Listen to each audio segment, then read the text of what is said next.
The rain fell in heavy sheets over the silent city, washing the streets in a silver glow as night swallowed every corner. Saad pulled his worn jacket tighter around his shoulders, the cold biting into his bones as he hurried down the dim alley. He had been running all his life, running from pain, from betrayal, from the voices that once promised love but delivered only scars. Tonight felt no different, except for the echo of soft footsteps behind him. "Don't hurt me, please."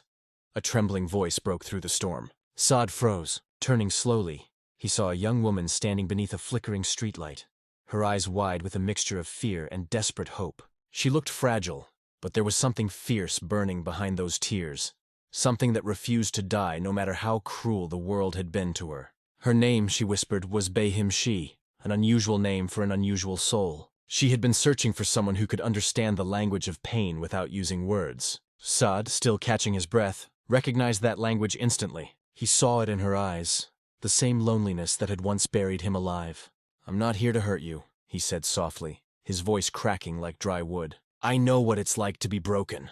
Bey stepped closer, her thin frame shivering under the relentless rain. "Everyone says that," she replied, her voice almost lost in the storm. "But they always leave, or they break me more."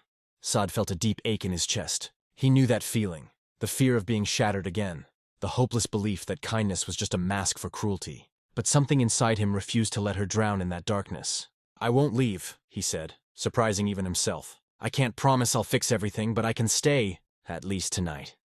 Her eyes softened, a faint spark of trust flickering where only fear had lived.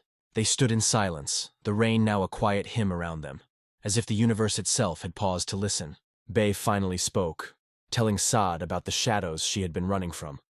A life of betrayal, a world that punished her for simply wanting to be loved. With each word, her pain unfolded like a torn diary, and Saad listened as if his own heart depended on it. He told her about his battles, the nights he had begged for a reason to keep breathing, the wounds that no one ever cared to see. And in that exchange, something miraculous happened. Two broken souls, battered by life, found a fragile thread of connection strong enough to hold back the flood. For the first time in years, Saad felt the warmth of purpose. He wasn't just surviving anymore. He was protecting something worth fighting for. Bey, in turn, discovered that trust could be rebuilt one heartbeat at a time.